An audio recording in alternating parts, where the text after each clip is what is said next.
Hello, and welcome to my talk, Plenty of Fish in the Sea, Analyzing Potential Pre-Attack Surfaces.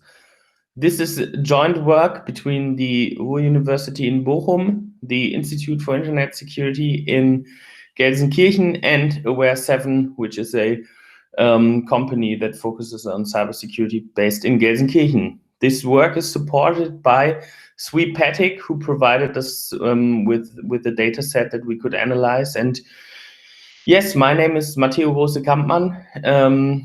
I am actually affiliated with all three of these institutions, and I will give the talk and guide you through the main research results that we had. So let's get right into it and start with the definition of advanced persistent threats and why we focused on them in our research.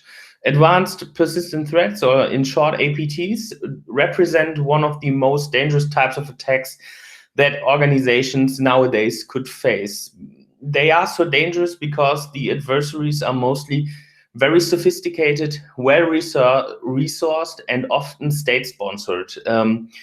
So whenever you read reports on APTs, you will see they are very sophisticated. They use sophisticated technologies and strategies to actually deliver the attack. And one of the main vectors to craft successful attack vectors for adversaries is the term social engineering. How did we come up with these theses? It's basically because we analyzed 93 APT reports. We did this manually, so we read all 93 of the APT reports, and we focused on the aspect of reconnaissance, or in short, recon, that these groups do before they actually attack an organization. It came to our knowledge that actually 91% of these 93 reports lack information about the actual reconnaissance phase, but we still found in a time period from 2011 to 2020 that 88% of the APT reports describe how the actual delivery took place, and here social engineering plays a huge role, with 88% of the analyzed reports containing social engineering as the delivery vector or the delivery strategy. The main delivery vector in this case is email. So it's in 80% of the reports, an email was the delivery vector for the attack. What's the exploit vector? In rare cases, it's a custom exploit or a custom malware, but most of the time it's an Office macro, and whoever or who of you already wrote Office macro malware knows that it's rather easy to get a working exploit in Office, especially if your victim uses an outdated Office version or an outdated Windows version. But these are the main results from the manual APT report analysis that we did. So we ask ourselves, okay, can we formalize this? So can we put it all into some sort of framework? And while we ask ourselves that, we found that Mitre already has a pre-attack framework that focuses on the early attack stages. They define 15 groups where you can, as a defender or as an attacker, gain insights how adversaries collect information.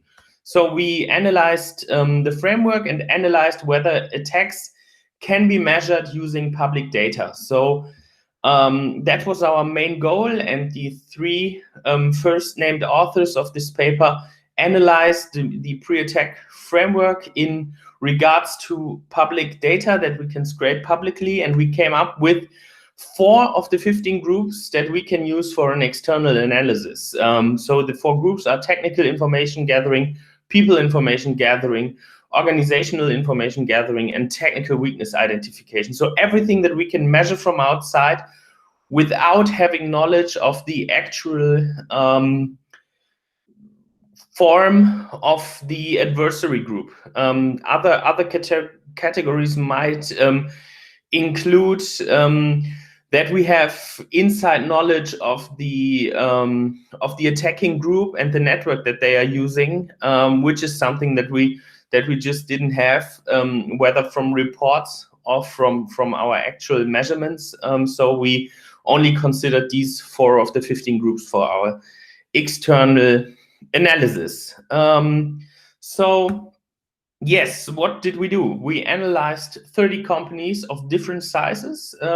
They had an average revenue of $60 billion US. The minimum is $27 million US, the maximum $79 billion US. So a pretty big range with an average revenue of 16 billion. They had an average employee size of 5,484. So according to the EU definition of company sizes, these are mostly big companies, not SMEs, small or medium-sized enterprises, even though there also were small and medium-sized enterprises, because our minimum employee count was 49, which is a medium-sized enterprise. The maximum count of employees was 375,000, which is like a huge company. 10 of our 30 companies operate in the banking sector. And the other 20 in diverse sectors.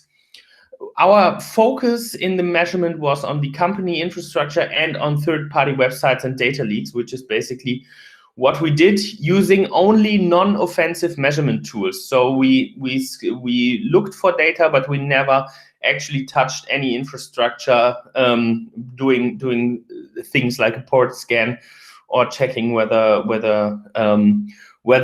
infrastructure is susceptible for a certain exploit.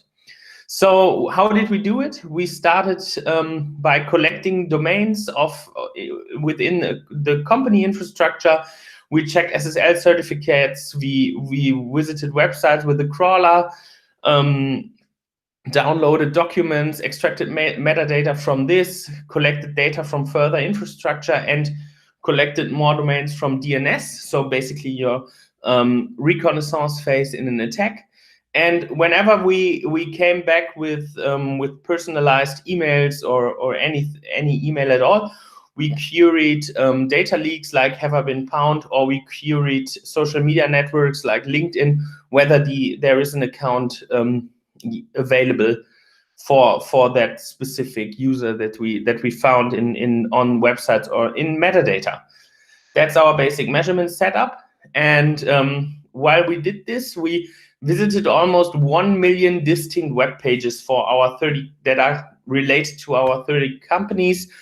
We scraped metadata from over 270,000 documents and analyzed more than 18,000 social media profiles, and searched in over 400 data leaks of websites and in over 110 pastes all over the internet. So basically, this is an open source intelligence analysis, and we also found 222,000 email addresses, of which 6,335 were found in metadata of documents. So we can't say if this is intentional or not, but we found it nevertheless. And yes, that's basically what our company infrastructure leaks. What we found out is that companies leak certain types of data, for example, names and mail addresses, more likely than, for example, paths. This is also, everything here is extracted from metadata from documents and from websites. So this is pretty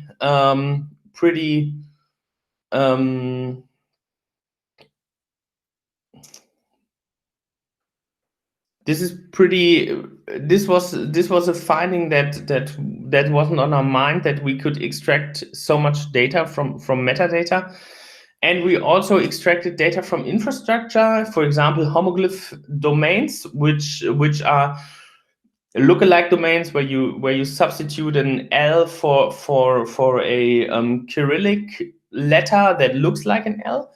One of the most disturbing findings in terms of homoglyph domains was that we actually found 18 companies where an adversary actually registered homoglyph domains, and they either are currently suffering such an attack or they suffered an attack in the past.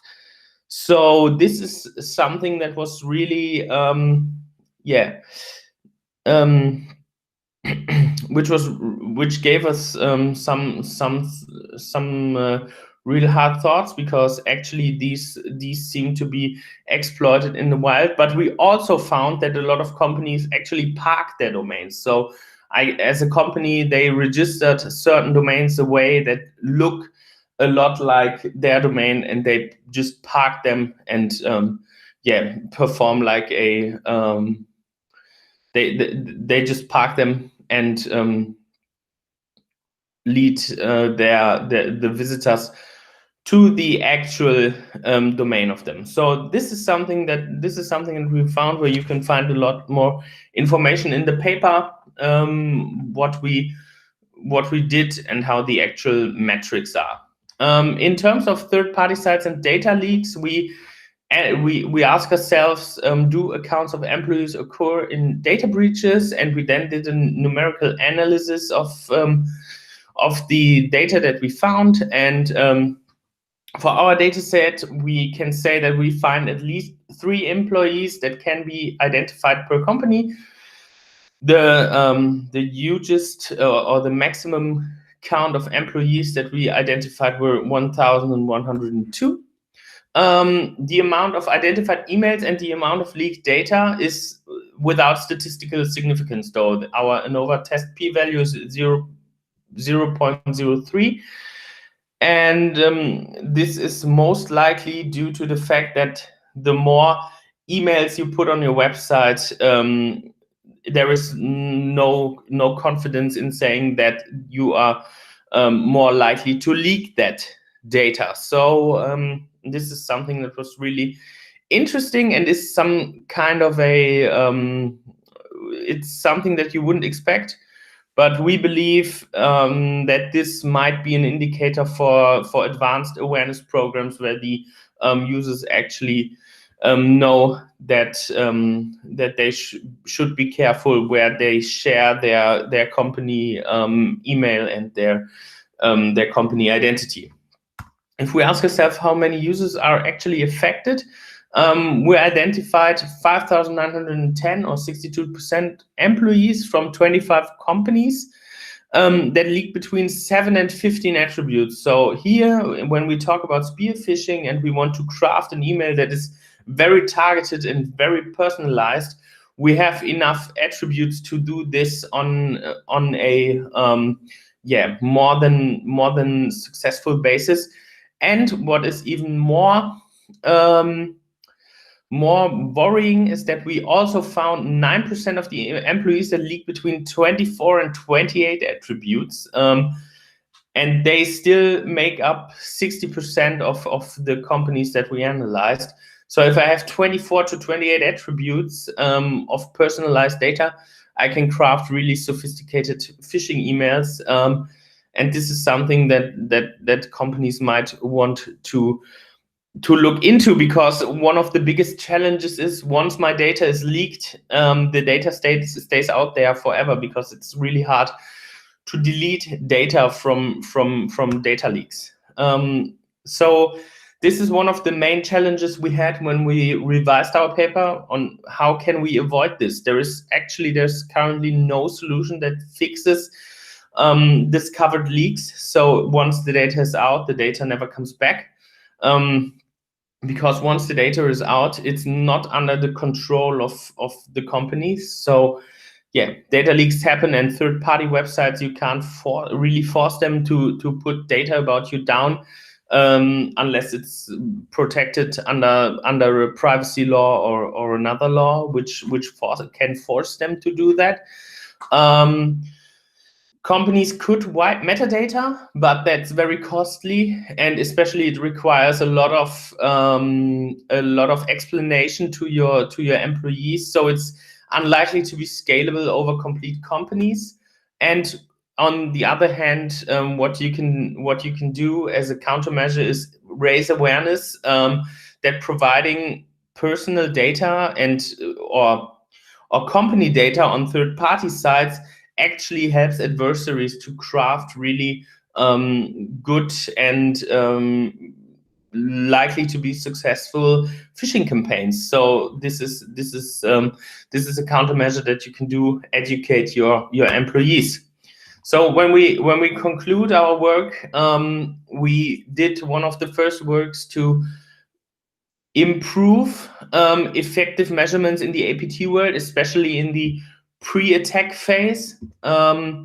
We show that an extensive amount of sensitive data can be found using automatic and non-offensive measurement tools, which then can be used to craft really sophisticated phishing emails or attack vectors against companies. And we find that 83% of the analyzed entities leak several attributes, not just one or two, but several, so at least 7 attributes of users, which can all be used to craft sophisticated phishing mails. That's basically the short summary of our work, and I would like to thank you for your attention. I'm happy to answer your questions. Due to the fact that this is a recorded session, I'm happy to answer your questions via email. It's matteo@aware7.de, or on Twitter, it's @pizzahacks. And just contact me or the other authors of this paper, and we will be more than happy to answer your questions.